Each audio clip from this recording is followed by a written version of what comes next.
Bonsoir. Good evening and welcome to our third annual information meeting. I want to welcome all of those who are joining us online. I see a substantial number already have signed in.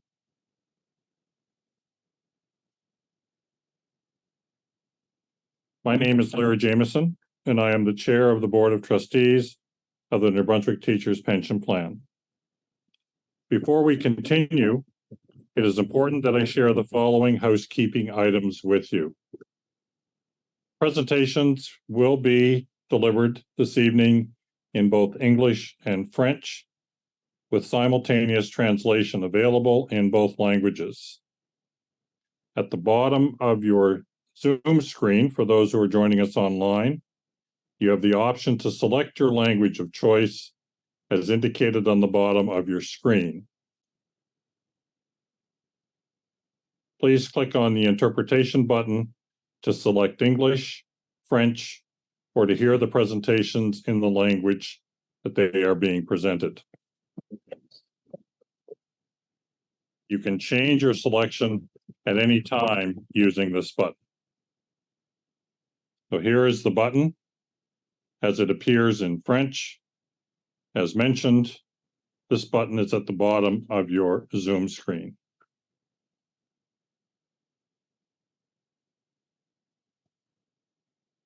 If you're joining us virtually, we encourage you to submit questions at any time during the meeting.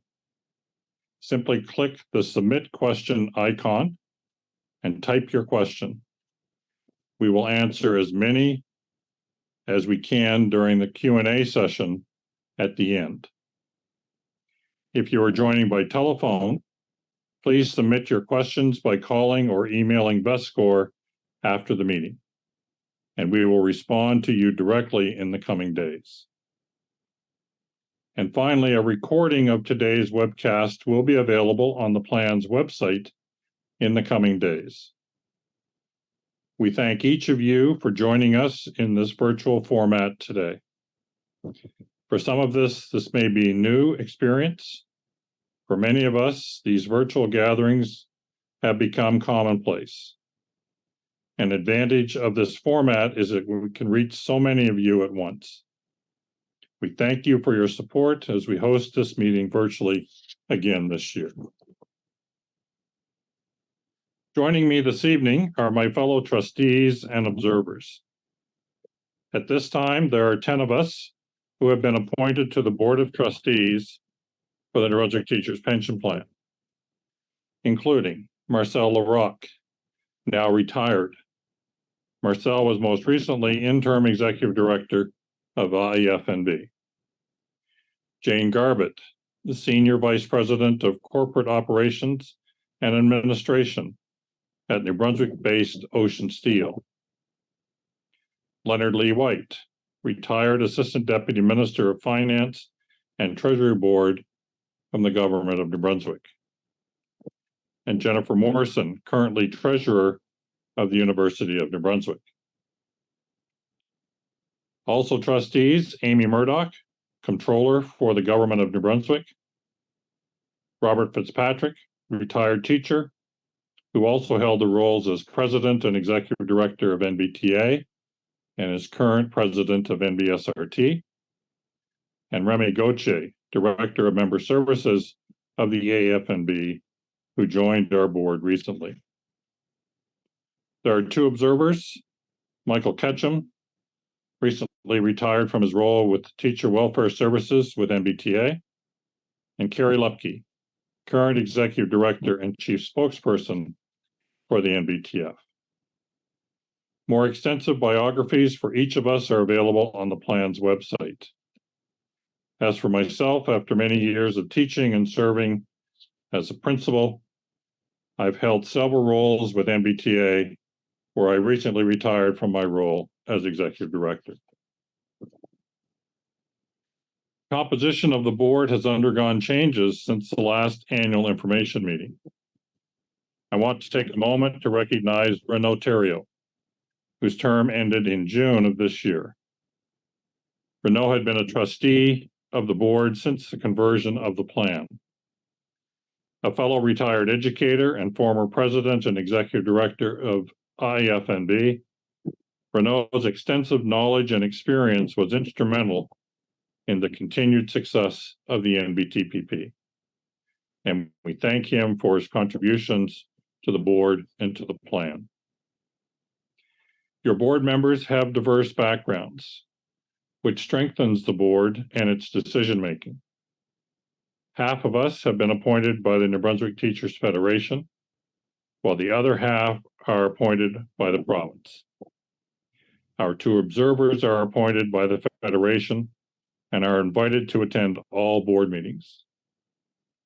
Even though we are appointed by the NBTF and the province, each of us has a fiduciary duty to the plan and must act in the best interest of the plan and its members when administering the affairs of the pension plan. We do not represent the NBTF or the province. Our fiduciary responsibility is to the plan and to the plan members. Failure to do so can result in disciplinary actions or revocation of our appointment. Presentations this evening will be delivered in English and in French, with simultaneous translation available in both languages. For those of you joining us online, you have the option to select your language of choice as indicated at the bottom of your screen. Please click on the interpretation button to select English, French, or to hear the presentations in the language in which they are being presented. We have 2 presenters joining us this evening. Yves Plourde, actuary and partner with the plan's independent actuarial firm, TELUS Health, formerly LifeWorks, and John Sinclair, President and CEO of Vescor Inc., the plan's investment manager and administration services provider. Over the past year, our plan surpassed 20,000 members who reside in New Brunswick and around the world. Since the conversion to the NBTPP in 2014 by the parties of the plan, the New Brunswick government and the NBTF, the purpose of your pension plan board has remained consistent: to provide secure lifetime pensions to teachers upon retirement, including inflation. This is achieved through a careful, risk-managed pension fund. As a board, we continue to diligently oversee the security of the NBTPP and its finances, and with the ongoing support of those who work at managing the plan, indicators of the plan's success include the ability to fund inflation every year since the NBTPP was created, while remaining in a surplus. A clear demonstration that the stable, lower risk investment strategies required by the plan have led to positive outcomes. This low risk approach that focuses on slower, steady growth means that when markets are strong, we may not see returns that are as high as some other pension plans with riskier portfolios. This is balanced out by the fact that when financial markets are in a downturn, the plan may still have negative returns, but they are less significant than the losses of the typical Canadian pension plan. When looking at the longer term, the investment results of the NBTPP compares very favorably with other pension plans. Real-world examples of this low-risk approach in action will be provided by our presenters. As many of you are aware, we are currently facing a challenging period in financial markets. In this tumultuous market environment, the NBTPP investment program is performing as designed. Our presenters will provide more information on this today. I now want to introduce Yves Plourde, who will pick up the presentation and provide an overview of the plan's financial position. Yves? Merci beaucoup, Monsieur le Président. Donc, mon nom est Yves Plourde. Je suis actuaire. Thank you, Mr. Chair. I'm Yves Plourde, and I'm an actuary of Telesanté. We were formerly known LifeWorks in Morneau-Chapelle.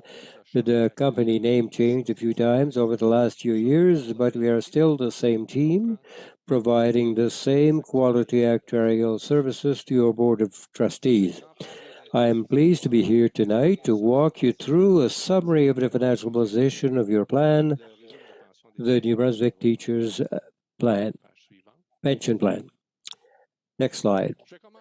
I will start by a short summary of the membership in the plan, review the revelation of assets and the plan liabilities over the years, discussing resulting financial position not only at 31st of December 2022, but throughout the recent past, and review how the plan's financial position was affected by the beginning of the COVID in 2020 and the underwhelming performance of markets in the year 2022. I will then review the main triggers to our action under the funding policy, whether the plan is in deficit or in surplus. I will end my presentation with the risk management test results and will provide information on the indexing adjustment benefit or COLA that was awarded by the plan on January 1st, for January 1st, 24 rather. Now, let's look at the plan's liability in the representation of how it has leveled off to about 800. It has increased to over 8,700, but as the number of retirees continue to increase, but at a slower rate than before, because the baby boomers have paid for their retirement. The plan therefore has a number of retirees just under 9,700. For several years, the proportion of retired participants compared to active has continued to increase. So we have seen a stabilization of that proportion in the last couple of years and foresee that the proportion of the number of retired compared to the active members will remain quite stable as of today. Next slide. On the asset side, the pension fund, after increasing significantly over the past few years, from about 4.6 billion in 2013 to over 7 billion as of December 31st, 2021, has now decreased over 6.5 billion as at December 31st, 2022. The year 2022 was particularly difficult due to the impact of inflation and ever-increasing interest rates, putting negative pressures on investment returns of pension plans. In 2022, your pension plan investment return was minus 3.83%, which, albeit negative, was a very good return when compared to your pension plan benchmark and against other pension plans' investments results. John will provide more information about the performance in his remarks a little later on. Now, in order to be able to determine the financial position of the plan, we need to compare the assets of the plan to its liability. So the plan's liability is a representation of how much money we believe should be in the fund at the time of the evaluation in order to pay all the benefits that members have accrued up to the date of the evaluation.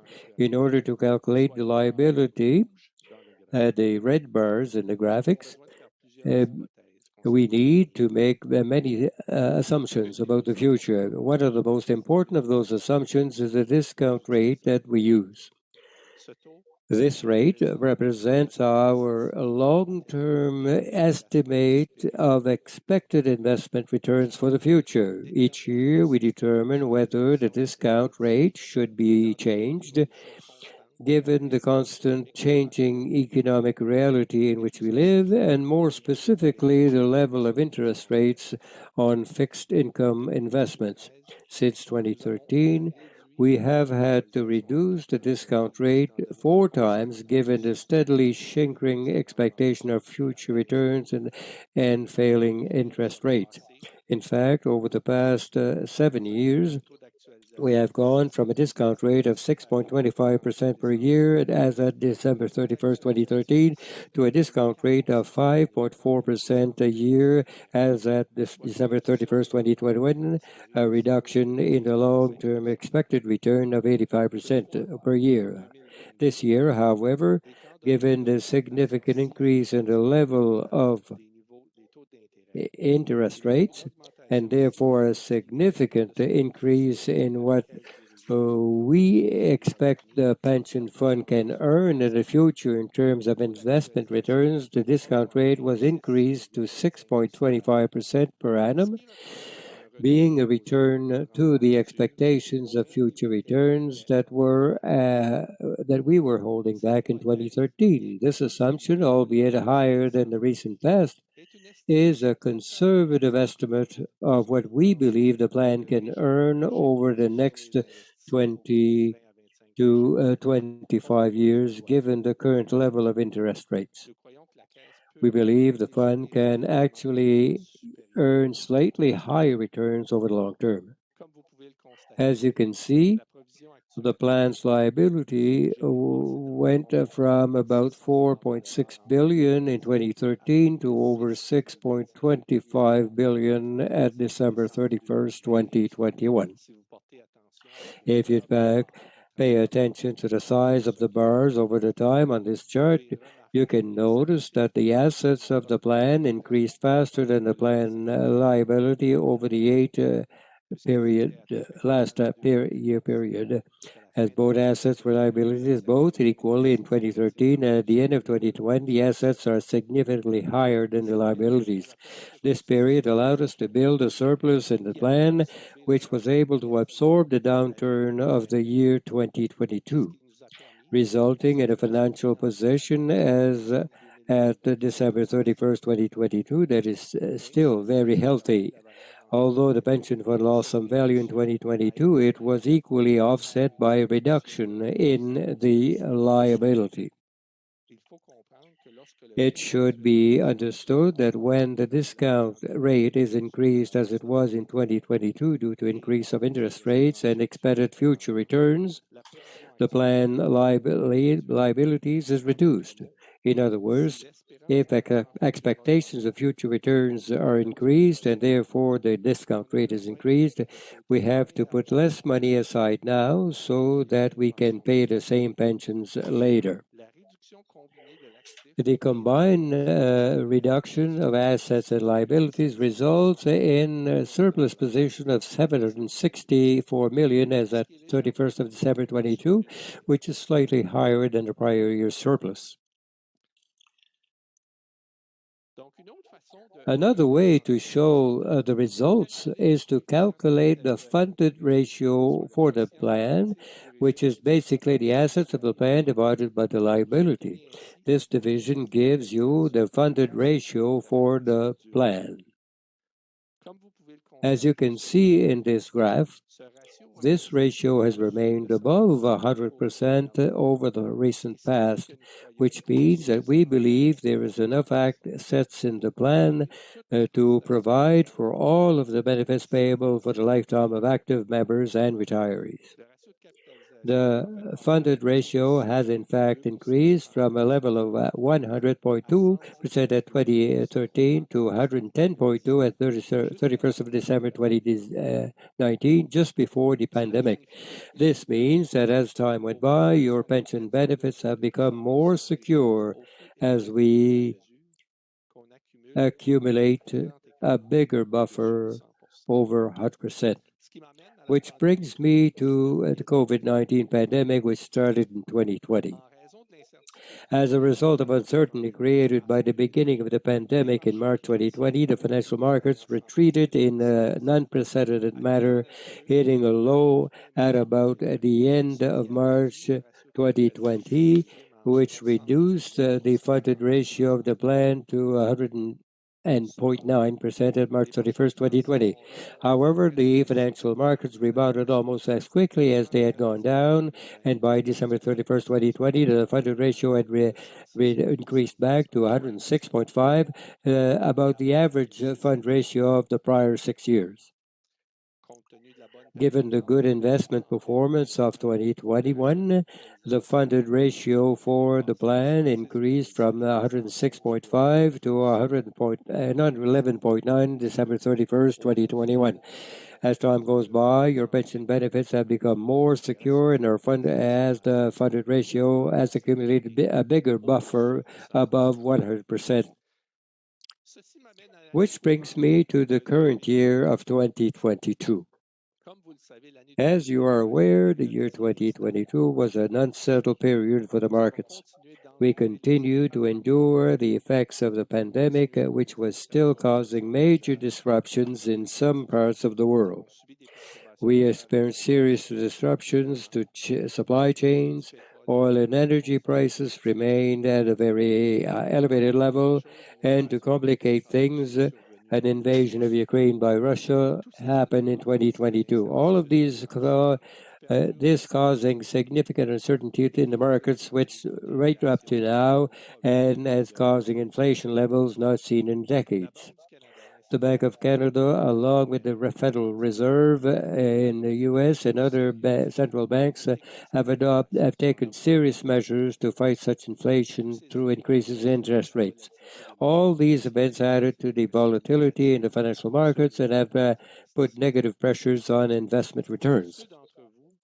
For those of you who attended last year's presentation, I had provided an estimate of the funded ratio on June 30th, 2022, which had been reduced to about 100.5% following a very volatile period in the first 6 months of the year, which had led to an investment return of about minus 7.9% for the first 6 months. However, after June 2022, the plan has actually recovered some of the losses and ended the year with investment returns of minus 3.83%. This reversal during the second half of 2022, along with the increase in the discount rate, allowed the plan to end the year 2022 with a funded ratio of 113.2%, which is higher than it has ever been since 2013, and therefore represents a very healthy financial position despite the uncertainty faced by the plan during 2022. The plan has been basically preparing itself in the last 9 years to face such market volatility. Notwithstanding a few sudden dips in the markets, as time is going by, the pension benefits have become more secure as the funded ratio accumulated a significant buffer above 100%. We are probably not out of this volatility for some time to come. Nonetheless, it appears that the battle against inflation is starting to bear fruit, given the last 3 months of inflation by Statistics Canada is around 4% or less. Furthermore, investment returns to date in 2023 have been in line with expectation, providing investment returns of about 3% until June 30th, 2023, which allows us to obtain a more stable fund ratio so far this year. In any case, you can rest assured that your plan still has a funded ratio significantly above 100% and therefore is ready to face market volatility. I will now turn to English for the rest of my presentation. The trustees must ensure that an actuarial valuation of the plan is completed at least every 3 years, and that a cost certificate is completed for the 2 years between 2 actuarial valuations. Each year, whether it's when an actuarial valuation is completed or a cost certificate is completed, the trustees must determine whether action is required following the results presented. The plan's funding policy lists several actions that the trustees must or or may take depending on the funded ratio of the plan. The type of actions can be separated into 3 categories, which depend on the plan's funded ratio. As you can see, the graph has 3 different colored sections. If the funded ratio is in the red section at the bottom of the graph, the trustees will have to adopt changes to the plan that will bring the ratio back into the green section of the graph. When the plan's funded ratio is in the green section, no special action by the trustees is necessary since the plan behaves as expected. And finally, when the plan's funded ratio is in the blue-gray section at the top, certain actions favorable to the members can be adopted by the trustees given the good financial status of the plan. As the graph shows, since 2013, the plan has always found itself in the green section of the graph, which shows that it is holding up as expected, even during the periods of extreme volatility that we are currently experiencing. You can also note at the right of the graph that we expect, in accordance with our projections over 20 years, that the plan's funded ratio will hit a level that will put it in the gray-blue section of the graph well before 2040. This projection reassures me that the design of the plan is such that chances of success in the future are on our side. The road ahead over the next 20 years will certainly hold many surprises for us, and 22 was a perfect example. But we know that the plan is very resilient, and the margins built within the plan to absorb such shocks are working. Let's review in more detail the actions that must be taken by the trustees according to the 3 sections of the chart. The red section at the bottom represents the actions of the trustees if the plan's funded ratio were to fall below approximately 92% on average for 3 consecutive years. In this case, the trustees would first increase the contributions of the employer and active members up to a maximum of 3% of salary, shared equally between the members and the employer.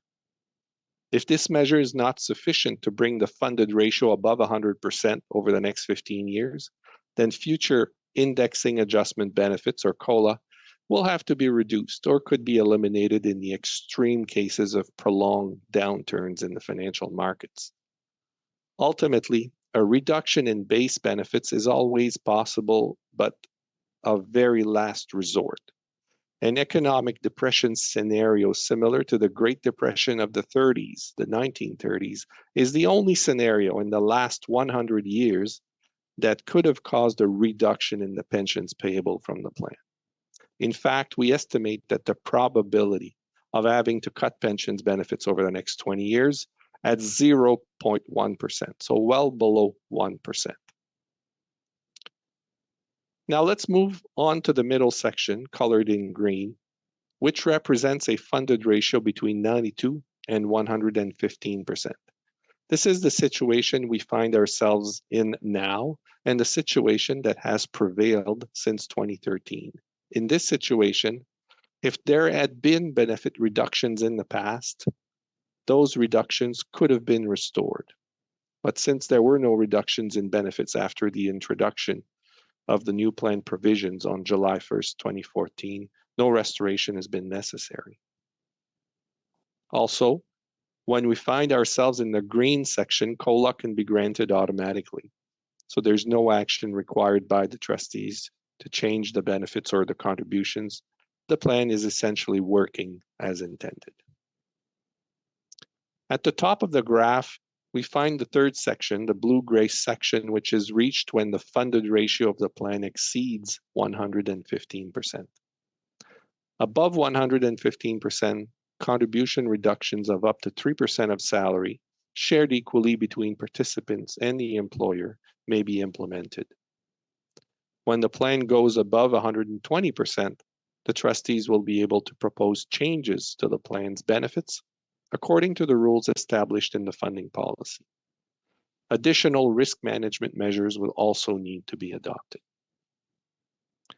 Next slide. Let's now briefly take a look at the risk management test. This test consists of calculating the probability that the base benefits under the plan will not be reduced over the next 20 years. This test is performed during the full actuarial valuation of the plan every 3 years. The last actuarial valuation of the plan was performed as of August 31st, 2022, and at that time, the risk management test stood at 99.9%. This means that in 99.9% of the cases studied, the trustees do not have to reduce base benefits of the plan over the next 20 years. This score exceeds the level of 97.5% found under the Pension Benefits Act. Since the plan meets this criteria, you can rest assured that your benefits are highly secure. I will now end my presentation by addressing the indexing adjustment benefit, or COLA, awarded by the plan for January 1st, 2024. Each year, as long as the plan maintains a funded ratio above about 90%, a COLA will be awarded. The adjustment is based on the increase in the Consumer Price Index, or inflation in Canada, as calculated by Statistics Canada, and subject to a cap of 4.75%. The adjustment granted on January 1st, 2024 is based on the increase in the CPI for the year ending June 30th, 2023. During this period, Statistics Canada calculated an average inflation of 5.59%. Again this year, this inflation exceeds the cap of 4.75% found under the plan.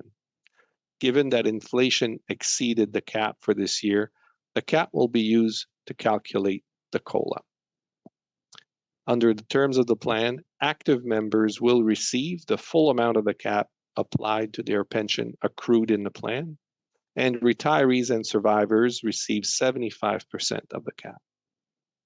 For active members, this represents a COLA of 4.75%, and for retirees and survivors, a COLA of 3.56% is effective January 1st, 2024.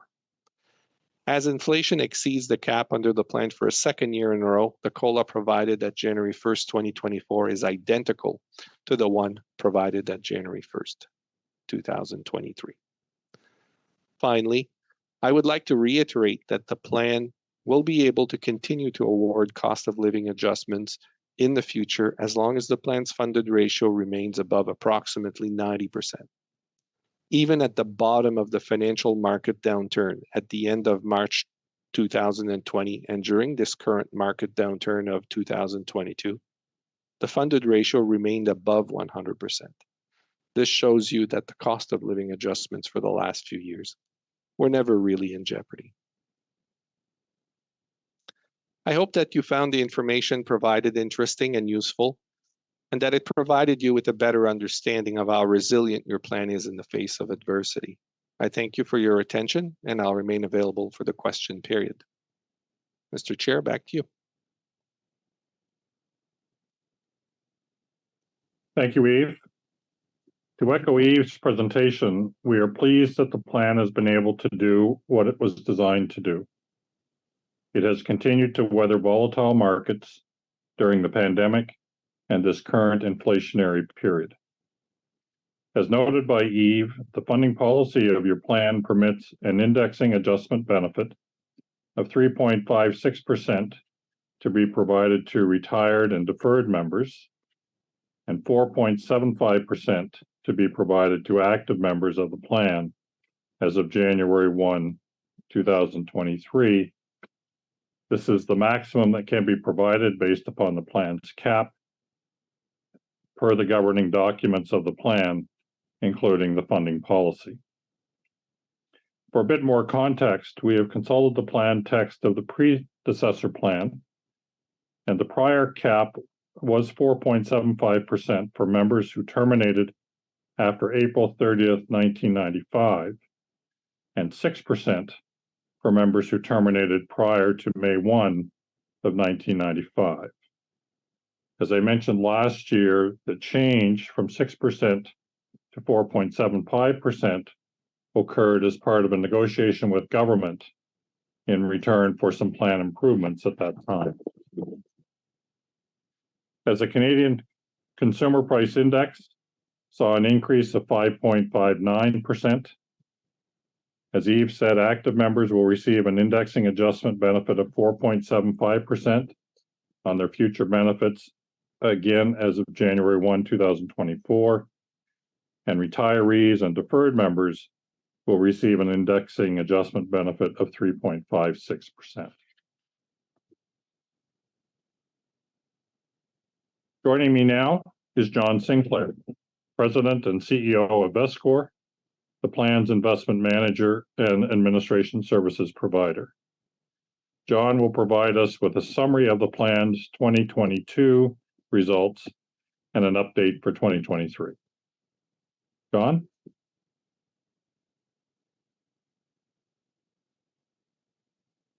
Thank you, Mr. Chair, and good evening, everyone. It's my pleasure to provide you with an update on the plan administration and investment management services provided to your pension plan by Vestcor. Just a reminder before we get started, Vestcor was created through legislation in 2016 by the province of New Brunswick and is co-owned between your pension plan and the New Brunswick Public Service Pension Plan. As shown on the next slide, you can see that our not-for-profit structure provides a very cost-effective service in both the investment management and pension administration side, and allows us to focus exclusively on the requirements of your pension plan and those other pension plans that we manage to make sure that we can help you realize the objectives of a stable, lower risk type investment program. While we do provide a significant amount of disclosure on Vestcor's activities in the reports of your pension plan, be it the newsletters or annual report, we also have a significant amount of detail and disclosure on Vestcor itself in our own annual report that's available on our website. That, along with a number of other documents with respect to how Vestcor is governed and operated, is available on our website, which is vestcor.org. As well as pointed out on this slide, those financial statements and reports that we do provide, a number of them are externally audited by independent auditors to ensure their accuracy. And finally, Vestcor itself has over 150 professionals based here in New Brunswick who provide services to your pension plan. On the next slide, you can just see a bit of a graphic here that shows that your pension plan, in terms of assets under management, makes up a little under 1/3 of the assets that Vestcor manages. And with respect to actual plan members, a little under 20% of the plan membership. The New Brunswick Public Service Pension Plan makes up a significant other component of this, but we do have other public sector clients who we provide services to that require very similar type investment management programs or administration type services. And in doing so, we can realize significant cost economies of scale efficiencies to get passed on to all plan members, including yourself. About 85% of those assets that we manage, of that $20 billion in total, is managed with our direct investment management team here based in Fredericton, New Brunswick. So if we go ahead a couple of slides, we'll provide a quick update on Vestcor's plan administration activities. And just to recap, our plan administration activities cover a number of different activities. We perform, first of all, the day-to-day pension administration activities that involve collecting contributions from active employees and the employer, calculating the pensions and liabilities associated with those contributions and with those employees with respect to your plan. And then finally, making sure that the pension payroll system goes out and that pensions are paid on a timely basis when necessary. Our member services team is very involved in providing information to plan members when they call in with specific questions or issues, helping answer those questions, whether in person here in our offices or through meetings out in the field in different jurisdictions, and also helping various employer groups with respect to putting on seminars and providing additional information that is determined to be helpful to plan members. Our board support services team provide governance support services to your trustees, helping them organize and conduct their business and records, and also helps with respect to providing, acting as a resource with respect to best practice expertise in pension trustee type activities across the country.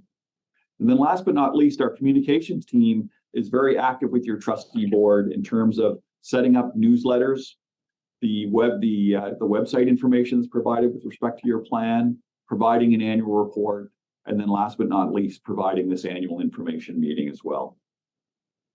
When we look at the activities in 2022, you can see that similar to the past couple of years, member transaction service volumes continue to increase. Our team provided support with over 4,400 member and or employer requests with respect to the NBTPP pension plan, and completed or processed over 1,000 member applications, depending on which type of service they were looking for. That being said, even with that increase in activity, however, we remained the second lowest cost per member. So again, highlighting our very cost-effective nature.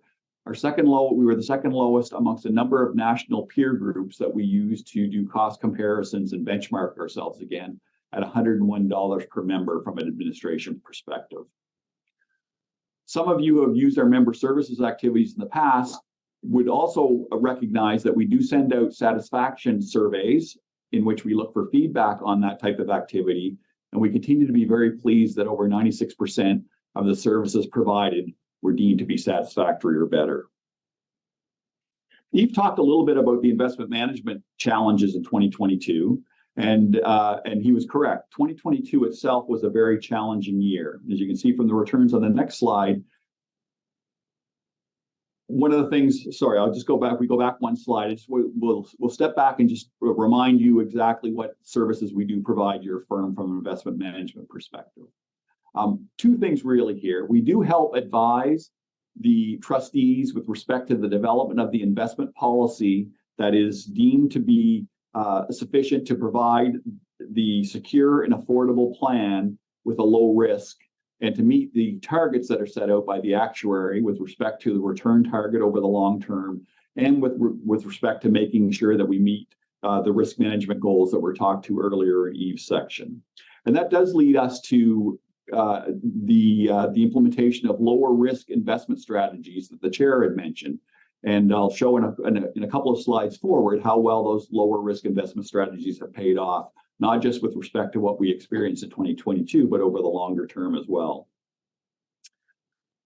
So if we go to the next slide, you'll see that 2022 itself, as was pointed out, had a negative return year of minus 3.83% with respect to your plan. Now, 2022 was a very unique year. And if you think back to the years leading up to this and really coming out of the COVID pandemic, you may recall that the central banks and the Bank of Canada being one of those had a very low interest rate policy. And those low interest rates were supported by a very low inflationary regime that we've experienced for a number of years. However, in late 2021 and into early 2022, inflation started to show some significant increases. And central banks are very focused on fighting inflation, and the way they do that is through increasing interest rates. And increased interest rates impact fixed income or bond prices negatively. So as we saw those central banks go through an almost unprecedented interest rate tightening or increasing interest rate cycle, bond prices were negatively impacted. Unfortunately, the equity markets also were impacted by the uncertainty that was brought about by these rapid increases in interest rates initially, but that issue was compounded by the Russian invasion in Ukraine and the concerns there with respect to what that was going to do with not only potentially increasing energy prices and therefore impacting inflation, but also just impacting economic activity in general. And so we really went through in 2022 a fairly unprecedented year where both fixed income or bond prices were lower and both equity markets were lower. Usually one of them is positive versus the other, offsetting things. But in this year, we did see negative returns in both areas. That being said, you can see here that the actual portfolio return was significantly better than the benchmark return that's been laid out in the investment policy of your plan. The minus 3.83% being better than the minus 6.58%. More importantly, though, is the longer term returns of your plan and meeting that long-term pension obligation. And as you can see here, over a 4-year basis, or back since the plan was converted, or even back to when Vestcor managed these assets for the prior pension plan, you can see the annualized returns were in a nice, healthy, at least 6% per annum type return environment. And as well, were better than the actual benchmarks that were set out for the plan over the longer term. The other thing to point out here is, and you've referred to the target discount rate for the plan and how it had recently been changed to 6.25% later in 2022. But before that, it was 5.4%. And as well, not only therefore, if you look at these longer term plans, have we exceeded the investment policy benchmarks, but have well exceeded the discount rates required for the actuary over the longer term as well, the target discount rates. And that's really sort of what we point out in the next slide, is just that point that we've been able to generate those long-term fund returns necessary to fund the plan and exceed benchmarks with respect to being able to provide significant value add. Now, a couple of slides just with respect to validation of that lower risk investment strategy that the chair again referred to earlier in the session.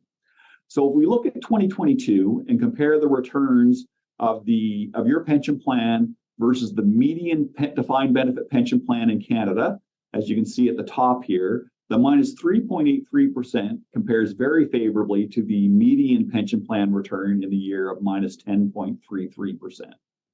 So as was pointed out by the chair, in times of market underperformance or significant market declines, we should expect our lower risk strategy to do much better in this type of environment, which in fact it has here in 2022. But as, or more importantly, if we look at the longer term return, even over the 4-year time period, you can see that 6.12% actually is much better than the median pension plan annualized return over 4 years. So not only have we provided that lower risk beneficial return in the year in question when markets were tougher in 2022, but over the 4-year longer term period, those returns have been stronger as well.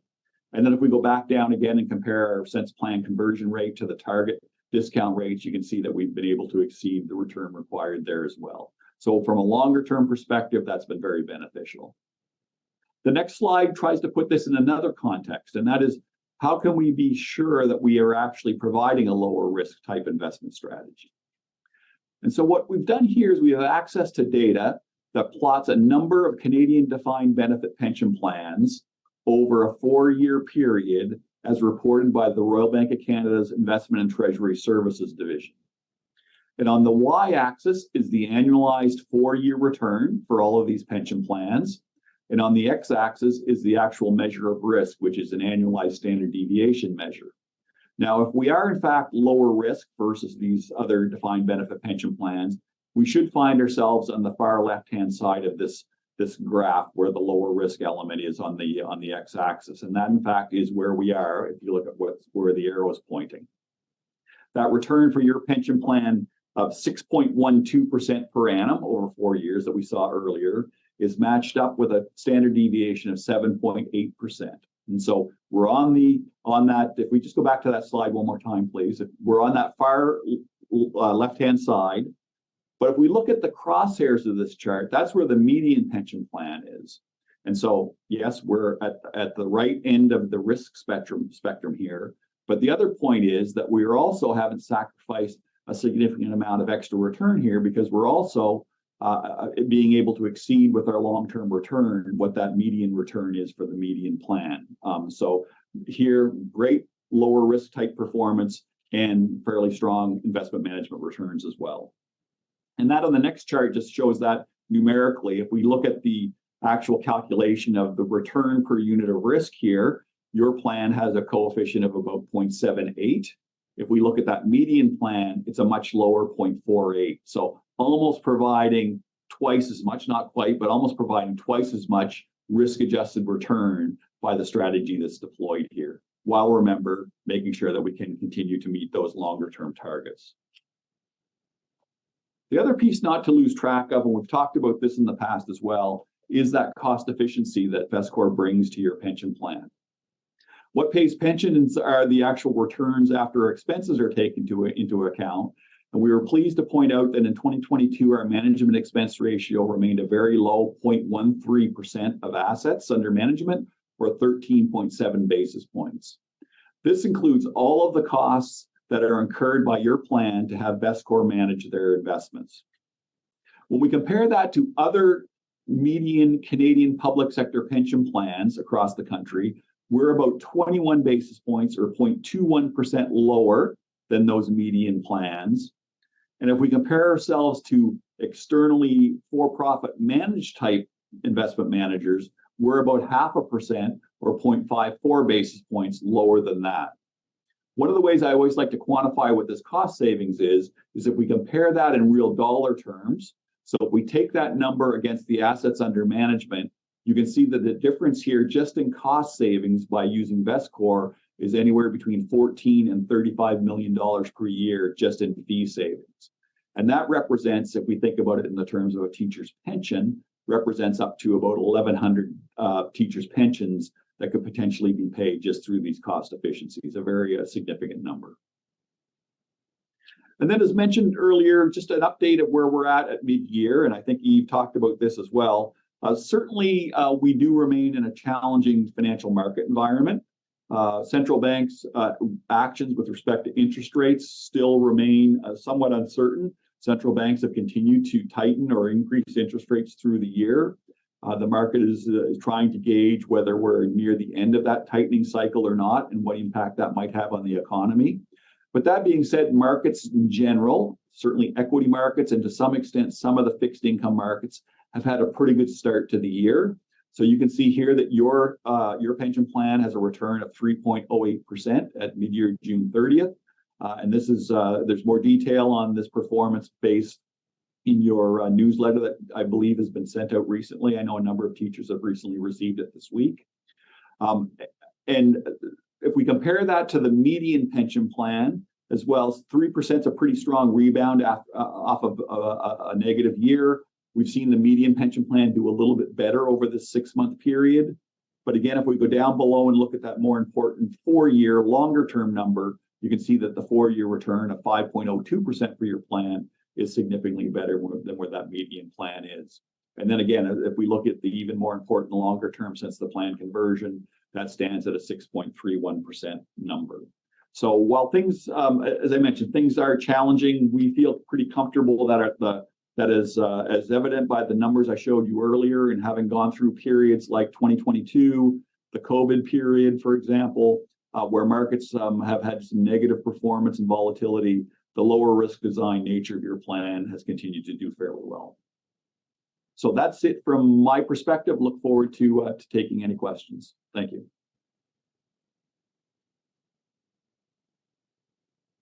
Thank you, John.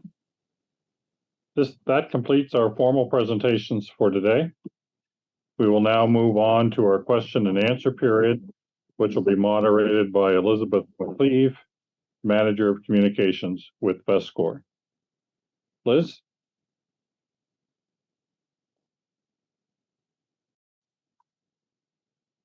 Merci beaucoup, Larry. Good evening, everyone. Bonsoir. Thank you. Bonsoir. Good evening.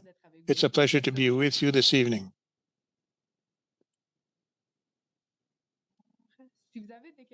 If you have any questions for the Board of Trustees or the presenters that are with us this evening, please submit them by clicking on the Ask Questions that appears on the screen. For those who are joining us by phone, just submit your questions by email or by phone.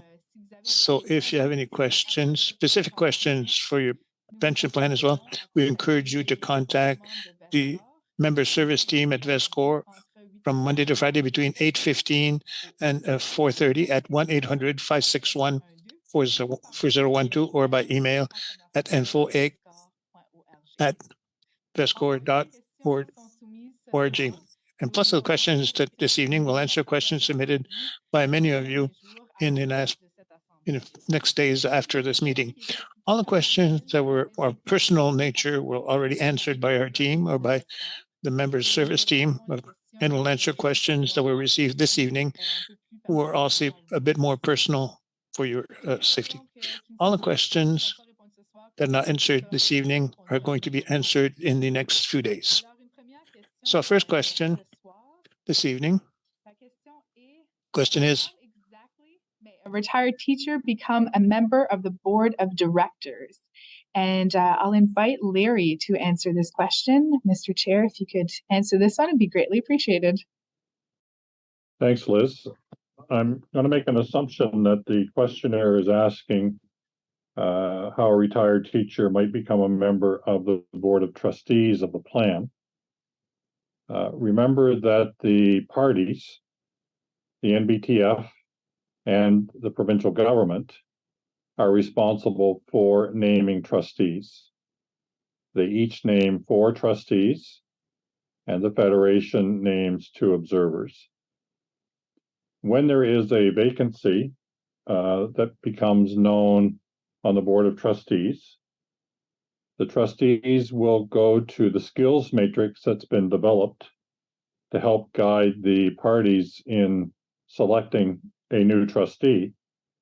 And that skills matrix compiles the skills and the background of the existing trustees and helps identify where there may be gaps within the trustee group. The parties can name a trustee for anywhere from 3 to 5 years. For a retired teacher, there is no reference in the naming of trustees to active or retired members. The Federation, ultimately the Federation Board of Directors, would be responsible for naming a trustee representing the Federation or from the Federation for. And so there's a process for the Federation, I believe, would go through to identify interest, look at the skills matrix that are required, and then make a selection of a suitable trustee.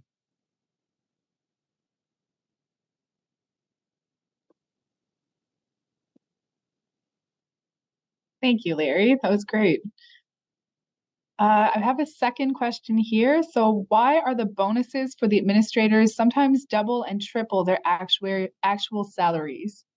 I'll ask Bob Fitzpatrick, who's a trustee of this board, but also the chair of Vescor Corp board, if he would be available to answer this question. I see Bob's there. And John, you're welcome if you'd like to add to that as well. Hi, Liz, thanks. Good evening, everyone. Thanks for joining us. Vescor operates in the financial services milieu, and Vescor's compensation program is in line with financial industry best practice. This is assured by Vescor's professional board of directors, who govern the organization's compensation program and ensure it remains in line with industry best practices. Vescor discloses a significant amount of detail in their annual report and on their website about their compensation program. And thank you, Bob. The other point I would just add is that along with that, as you mentioned, that transparency, there is a significant amount of detail in our annual report around how the plan is designed. Again, very much designed around best practices to make sure that we can attract and retain, particularly investment professionals, vis-a-vis other similar type of organizations across the country. And as pointed out with respect to our board of directors and the oversight of Human Resources and Compensation Committee, that's a part of that board, plays a significant part of that. I would just finally mention that if you looked in our 2022 report, that committee also from time to time uses external consultants to make sure that they get some outside feedback with respect to the design of the program and the targets that are set. And that was done and carried out in 2022. And there's some commentary there with respect to how that was done at that time.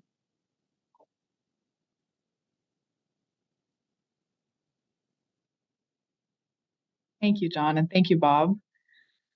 That actually concludes our question and answer session. We haven't received any other questions, and I can see from the ones we've received online that they have been answered directly, and the ones we received previous to this as well. So, avec ça, nous allons conclure notre période de questions. Je vous remercie pour votre temps ce soir et je repasse la parole à That concludes our question period, and I give the floor back to Larry. Thank you, Liz. Thank you for joining us this evening. This concludes our meeting. A reminder that a recording will be available on the plan's website in the coming days. If you have any additional questions, please do not hesitate to submit them to us. On behalf of the Board of Trustees, thank you for joining us this evening for our third annual information meeting. Have a wonderful evening.